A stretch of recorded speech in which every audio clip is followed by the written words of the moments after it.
Hello students. तो आज हम लोग पढ़ेंगे हिस्ट्री एंड सिविक्स जो कि है आई क्लास 6 की। और ये बुक है आपका एवरग्रीन पब्लिकेशन का। यदि आपके पास ये बुक एवरग्रीन पब्लिकेशन की हो तो आप बुक को ओपन कर सकते हो और मेरे साथ आप भी पढ़ सकते हो। और यदि कहीं पे कोई फॉल्ट वगैरह कोई इश्यू वगैरह आती है तो आप मुझे इन्फॉर्म कर सकते हो। तो चलिए गाइस स्टार्ट करते हैं, लेकिन उससे पहले मैं आपको ये चीज़ बताना चाहूँगा, मैं चैनल पे बहुत ही ज़्यादा न्यू हूँ। मैं बहुत फर्स्ट टाइम मैं यूट्यूब पे आपको जो है वो क्लासेस अटेंड कर रहा हूँ और चीज़ों को आपके साथ शेयर करने का प्रयास कर रहा हूँ। तो यदि थोड़ी थोड़ी या डिफिकल्टीज आती है चीज़ों को एक्सप्लेन करने में, आपको समझाने में, या फिर कोई वीडियो क्वालिटी ऑडियो क्वालिटी में इशू आती है, किसी भी चीज़ों को लेकर के आपको यदि थोड़ी थोड़ी डिफिकल्टी आती है तो प्लीज आप उसको मैनेज कर लेना। मेरी प्रयास रहेगी कि मैं आपको बहुत ही अच्छे ढंग से और लाइन बाय लाइन और पूरी डिटेल्स में पूरी चैप्टर का एक्सप्लेनेशन हिंदी में करूँ आपके साथ। तो चलिए स्टार्ट करते हैं। और मुझे पता है कि आप इसको इग्नोर करोगे और मैं क्या पढ़ाने का प्रयास कर रहा हूँ आपको उस पे आप ध्यान दोगे। तो आज इस बुक से हम लोग जो चैप्टर पढ़ने वाले हैं वो आपका है द रिवर वैली सिविलाइजेशन। और इसका जो 3 पार्ट है, यानी कि हम लोग आज 4th पार्ट रिकॉर्ड कर रहे हैं। और बुक के जो 3 पार्ट है वो ऑलरेडी चैनल पे आ गए हैं, तो आप प्लेलिस्ट में जाकर के चेक कर सकते हो। और यदि आपने देख लिया वो तीनों पार्ट तो ये 4th पार्ट आप देख रहे हो तो आपको ये पूरी चैप्टर आपको बहुत ही अच्छे ढंग से समझ में आ जाएगा। तो चलिए without wasting our time let's start the course please. तो first chapter the river valley civilisation मैंने काफी चीजें पढ़ ली है, जिसमें कि आप इसका जो इंट्रोडक्शन था वो भी हम लोगों ने देख लिया है। और मेजर जो एंशिएंट सिविलाइजेशन थे उस टाइम की वो सारी चीजें हम लोगों ने देख लिया। इसका डिस्कवरी कैसे हुआ वो भी हम लोगों ने देख लिया। और इन सभी चीजों को कवर करते करते पूरे वर्ल्ड में जो कहाँ कहाँ पे सिविलाइजेशन उस वक्त हुआ था, वो आपका एंशिएंट सिविलाइजेशन, उन सभी चीजों के बारे में हमने पहले ही पढ़ लिया। और खास करके ये जो आपका इंडस वैली सिविलाइजेशन का जो मेन फीचर्स है उन सभी चीजों को हम लोगों ने एक एक करके सारी चीजें कंप्लीट कर ली है। तो आज हम लोग पेज नंबर 21 से स्टार्ट करेंगे। और पेज नंबर 21 जो है आपका वो उसमें हम लोग पढ़ने वाले हैं social and economic life of the people. लेकिन उससे पहले मैं ये जो कलर्स किया हुआ है इसको मैं थोड़ा इरेज कर लूँ, जस्ट अ सेकेंड। आज की इस वीडियो में जो हम लोग पढ़ने वाले हैं वो चैप्टर फर्स्ट का topic social and economic life of the people, यानी कि जो आपका इंडस वैली सिविलाइजेशन था उस वक्त जितने सारे लोग थे उन सभी लोगों का जो और उनका लाइफ स्टैंडर्ड लिविंग स्टैंडर्ड कैसा था, कैसे उनका रहन सहन था, इस बारे में हम लोग इस टॉपिक में पढ़ने वाले हैं। बट का जो फर्स्ट पॉइंट है वो ये है कि ड्रेस एंड ऑर्नामेंट्स, यानी कि उन लोगों का जो ड्रेसेस है और जो उनका ऑर्नामेंट्स है, यानी कि पहनावा, और जो उन अपने हाथों में या फिर अपने आप को थोड़ा सा सुंदर बनाने के लिए जो ऑर्नामेंट्स यूज करता है, उनका ड्रेसेस और जो ऑर्नामेंट्स था वो कैसा था, इसके बारे में हम लोग पढ़ेंगे। तो जो इंडस वैली सिविलाइजेशन के जो लोग थे वो पूरे वर्ल्ड के फर्स्ट पीपल थे जिनको कॉटन और ऊन, उलेन मतलब ना, ये आप जो ठंडे दिनों में हम लोग जो कपड़ा यूज करते हैं उसको बोलते हैं उलेन ड्रेसेस। तो उलेन की ड्रेसेस और जो कॉटन क्लोथ यानी कि जो सूती वस्त्र है उन सभी चीजों का निर्माण करना आता था और उन धागों से वो ड्रेसेस बनाना उनको आता था। This has been confirm from the discovery of number of clay spindle. देखो अब आप कहोगे कि यार उतनी पुरानी बात है सर, हम ये कैसे कंफर्म कर सकते हैं या फिर ये हम कैसे माने कि उन लोगों को कॉटन या फिर जो उलेन ड्रेसेस है वो पहनना बनाना और उसको यूज करना आता था, इस चीज को हम कैसे माने। तो देखो नीचे क्या लिखा हुआ है कि जो डिस्कवरी हुआ था ना, नंबर ऑफ क्ले स्पाइनल, आप राइट साइड में यहाँ पे पिक्चर देख सकते हो, जो कि अलग अलग साइज के और डिफरेंट डिफरेंट सिटीज से ये देखने को मिला है। तो इससे ये चीज पता चलता है कि उन लोगों को कपड़ा बनाना, कॉटन का हो या उलेन का हो, उन धागों का यूज करना उनको अच्छे से आता था। मोर एवर निडल्स एंड बटन्स, देखो और आगे जाकर के निडल्स और बटन्स भी जो है डिस्कवरी में हमें मिला है। तो हम लोग कह सकते हैं कि उनको स्वेटर या फिर डिफरेंट डिफरेंट जो ड्रेसेस है वो उनको बनाना आता था। These suggest the people of the Indus Valley civilization knew the art of weaving and stitching। तो यहाँ से हमें पता चलता है कि जो वो लोग थे उनको कपड़े बनाना और कपड़े को स्टिच करना बहुत ही अच्छी तरह से आता था। कॉटन क्लोथ जो है वो जनरली वो लोग कॉमन यूज के लिए यूज करते थे, जबकि जो आपका ऊल का ड्रेसेस, ऊल का जो बना हुआ ड्रेसेस होता था उनको वो लोग विंटर में यूज करते थे, जैसा हम लोग आज भी करते हैं। मेन जो है वो बहुत ही छोटा छोटा दाढ़ी और मूछें रखा करता था, जबकि जो उसका हेयर था ना वो कॉम्ड बैकवर्ड, यानी कि उनकी जो बाल होते थे वो पीछे की तरफ कॉम्ड करके रखते थे। It was either cut short और coil into a knot on the top of the head, या फिर वो अपने बालों को अपने पीछे साइड ऊपर में हेड के टॉप में वो लोग नोट करके मीन्स गांठ बना करके, जैसे आज के आप अपने घरों में ही देख सकते हो जो छोटे छोटे बच्चे होते हैं उनके जब बाल थोड़े बड़े हो जाते हैं तो उसको मम्मी, उसके जो मम्मी होती है उन बालों को कैसे ऊपर में एक रबड़ का यूज करके बांध दिया जाता है, तो वो चीज वो लोग करके रखता था। मेन हो या फिर वुमेन हो, रिच हो या फिर पुअर हो, और ऑर्नामेंट्स, तो वो लोग ऑर्नामेंट्स हमेशा हर कोई यूज करता था। ऑर्नामेंट्स में नेकलेसेस यूज करता था, फिलेट्स है, आर्मलेट्स है, या फिर फिंगर रिंग्स है, तो इन सभी चीजों का वो लोग इस्तेमाल करते। वुमेन ऑल्सो वोर गिडल्स, देखो जो महिलाएं होती थी वो ऑल्सो और गिडल्स पहना करती थी। गिडल्स मतलब ना कमरबंद होती है, मीन्स जो कमर पे ना एक चेन जैसी बंधी हुई होती है, उसको हम लोग गिडल्स कहते हैं। इयररिंग्स है, नोज रिंग्स हो, एंकलेट्स है, बैंगल्स हैं और ब्रेसलेट्स वगैरह, इन सभी चीजों का जो इस्तेमाल है वो महिलाएं करती थी।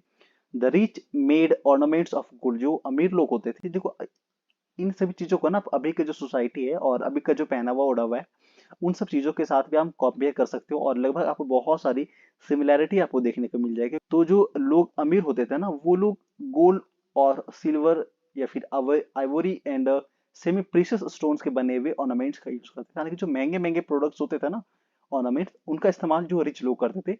और जो पुअर होते थे, वो लोग के मिट्टियों के बने हुए, जिसको मिट्टी से पका दिया जाता था आग में रख करके, उनसे बने हुए जो टेराकोटा कहते थे, उनका यूज करके, या फिर सेल का यूज करते थे, कॉपर का यूज करते थे, यानी जो सस्ती चीजें होती थी ना, उसका यूज पुअर करते थे, मीन्स गरीब लोग। People new the use of cosmetics even in those time, और देखो उस वक्त के लोग भी कॉस्मेटिक्स आने की, अपने आप को सुंदर बनाने के लिए जितने सारे पाउडर हैं, क्रीम है, का भी वो लोग यूज करना जानते थे। चलिए अब लोग नेक्स्ट देखेंगे, वो है हमारा वो है हमारा फूड प्रोडक्ट्स, कि फूड में वो लोग क्या यूज करते थे। तो फूड उन लोग का जो बेसिकली मेन था वो था आपका wheat and barley. Indus valley civilisation के जो लोग थे वो जनरली व्हीट और बार्ली का यूज किया करते थे। They ground this in milestones and baked them into bread, देखो वो लोग क्या करते थे, इनको मिल स्टोन में उसको पीस करके जो है वो ब्रेड वगैरह बनाने का भी काम करते थे।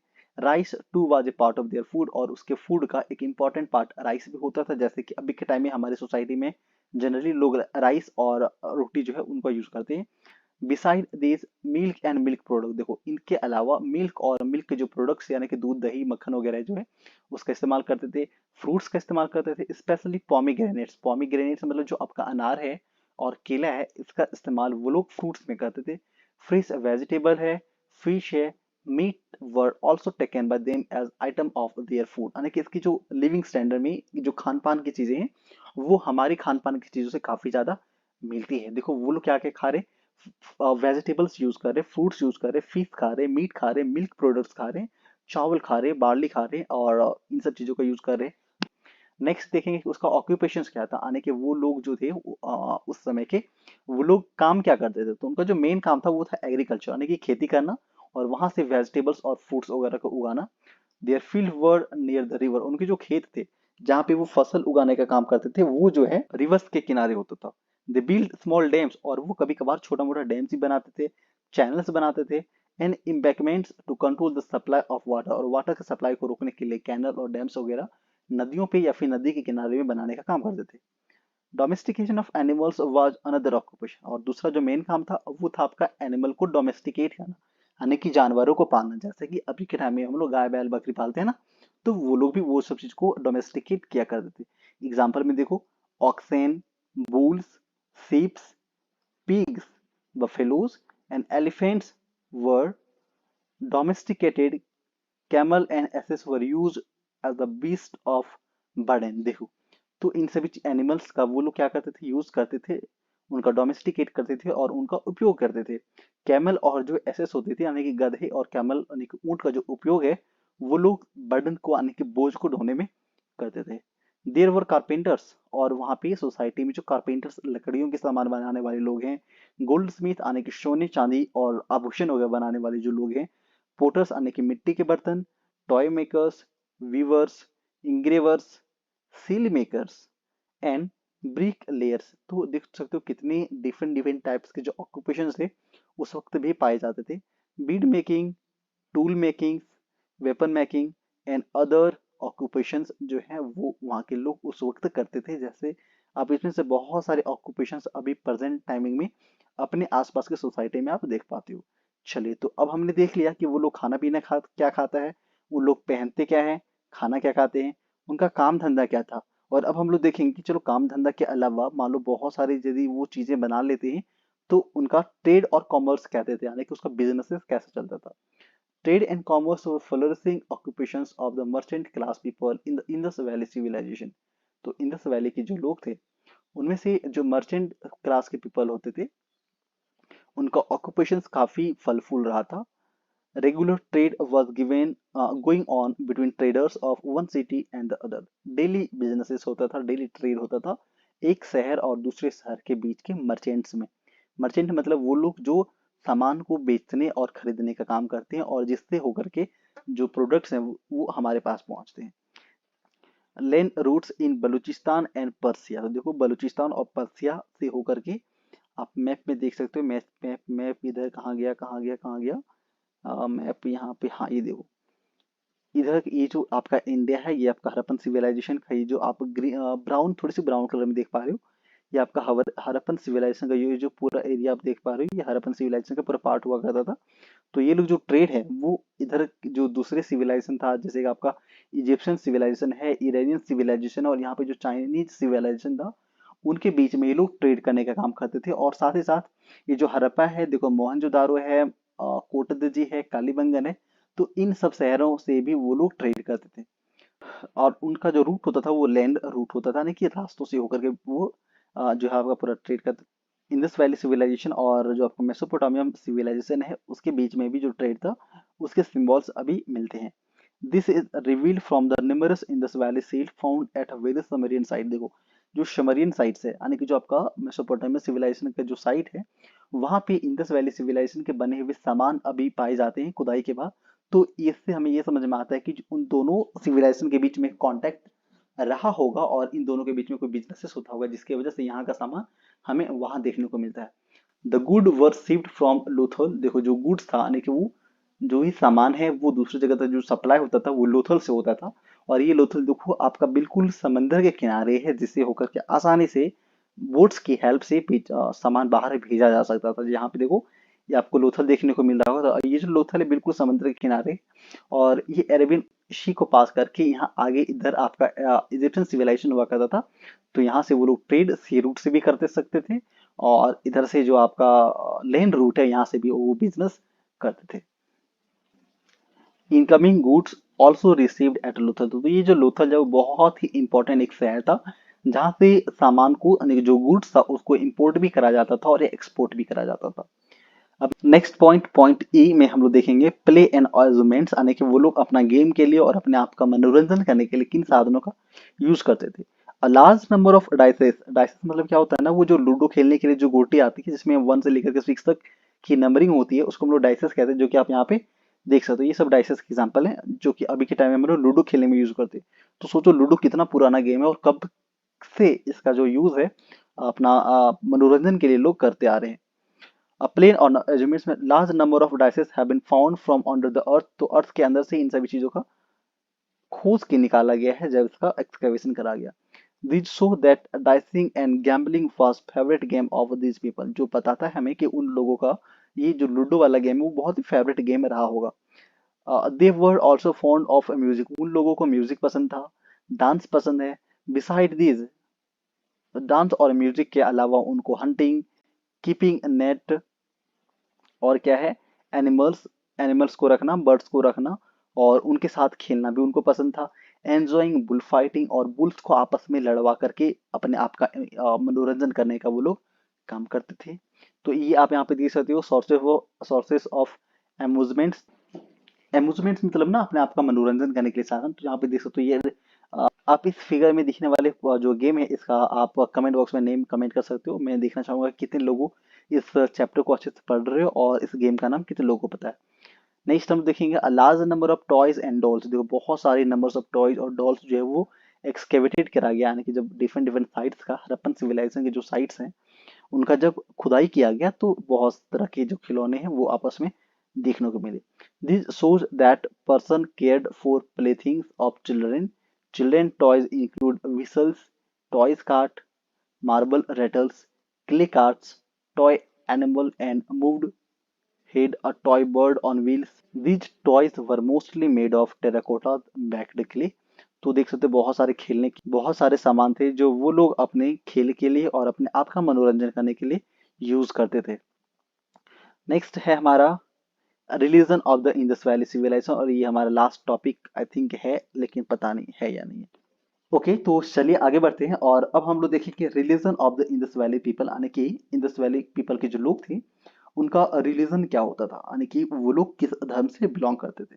तो एग्जैक्ट जो कौन से धर्म से बिलोंग करता था इसके बारे में कुछ दिया हुआ नहीं है, बट आप उनसे कुछ ऐसी चीजें आपको देखने को मिलेगी जिससे आप अंदाजा लगा सकते हो कि आखिर उसका रिलीजन क्या होता था।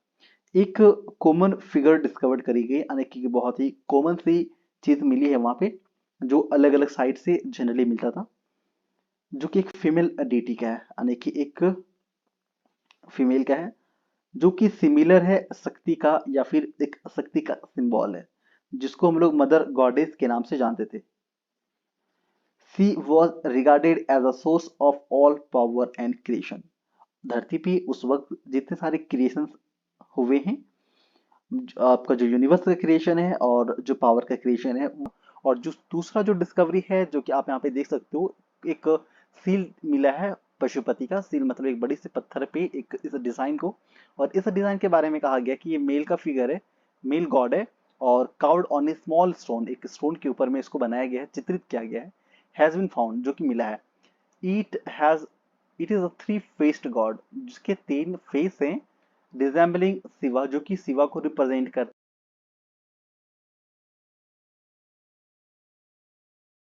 सो the people of the Indus valley seem to have worshipped Shakti and Shiva. तो ये कहा जा सकता है कि जो इंडस वैली के जो लोग थे वो पूजा करते थे शक्ति का और शिवा का। शिवा जो कि हिंदुज्म से रिलेटेड है, यानी कि गॉड शिवा से, और ये शक्ति जो है गॉड देवी, जिसको हम लोग दुर्गा माता के नाम से जानते हैं, उनसे रिलेटेड है। द पीपल ट्री, जैसे कि अभी आप हिंदू रिलीजन में देखते हो कि जो पीपल्स जो है, पीपल के जो पेड़ है, उनकी पीपल का हो या फिर बरगद का जो पेड़ है, इसको पूजा जाता है। तो पीपल का tree, stone and animal were also accept. तो उस वक्त के जो लोग थे वो पीपल को, स्टोन्स को एंड एनिमल्स को भी पूजा करते थे। तो ये सब सिमिलरिटी बहुत सारी जो हिंदुज्म से देखने को मिलता है। तो कहा जा सकता है कि वो जो लोग थे वो हिंदू धर्म को फॉलो करते थे। They also believe in some form of life after death. और हिंदू धर्म की तरह ही वो लोग ये मानते थे कि एक लाइफ के बाद दूसरा लाइफ है। So they buried their dead in graves. लेकिन वो लोग जो डेड बॉडी था उनको अ, दफन करने का काम करते थे।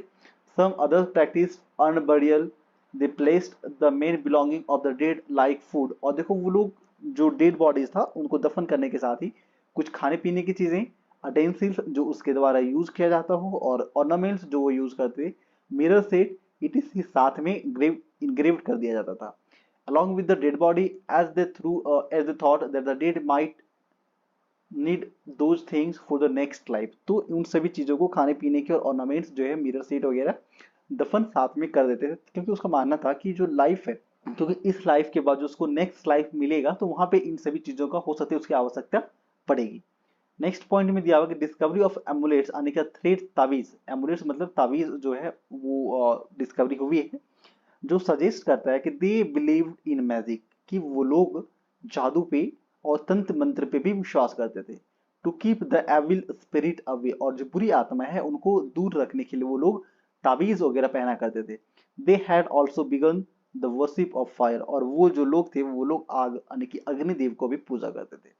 चलिए, तो आई होप कि ये कॉन्सेप्ट आपको क्लियर हो गया होगा कि वो उसका रिलीजन क्या था, और किन सारी चीजों का वो लोग प्रे करते थे, किसकी वो पूजा करते थे। नेक्स्ट जो टॉपिक है हमारा वो है art and writing.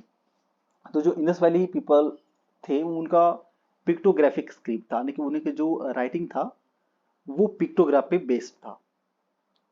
But their script is still a mystery for scholar. लेकिन कहा जाता है, पता नहीं इसके पीछे का रहस्य क्या है, कि अभी तक जो उनका लिखावट था, जो कि पिक्टोग्राफिक स्क्रिप्ट बेस्ड था, वो अभी तक डिसिफर्ड नहीं किया गया, यानी कि उसको अभी तक पढ़ा नहीं जा सका।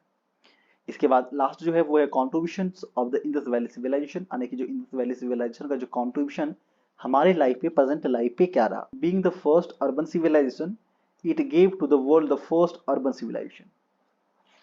तो हड़प्पन सिविलाइजेशन क्योंकि एक बहुत ही अर्बन सिविलाइजेशन था, यानी कि शहरी सभ्यता था, तो ये हमें वर्ल्ड का फर्स्ट अर्बन सिविलाइजेशन देता है, फर्स्ट टाउन प्लानिंग देता है, और बताता है कि जो उनकी शहर थी, जो उनका शहर था, वो प्रॉपर टाउन प्लानिंग के तहत बनाया जाता था।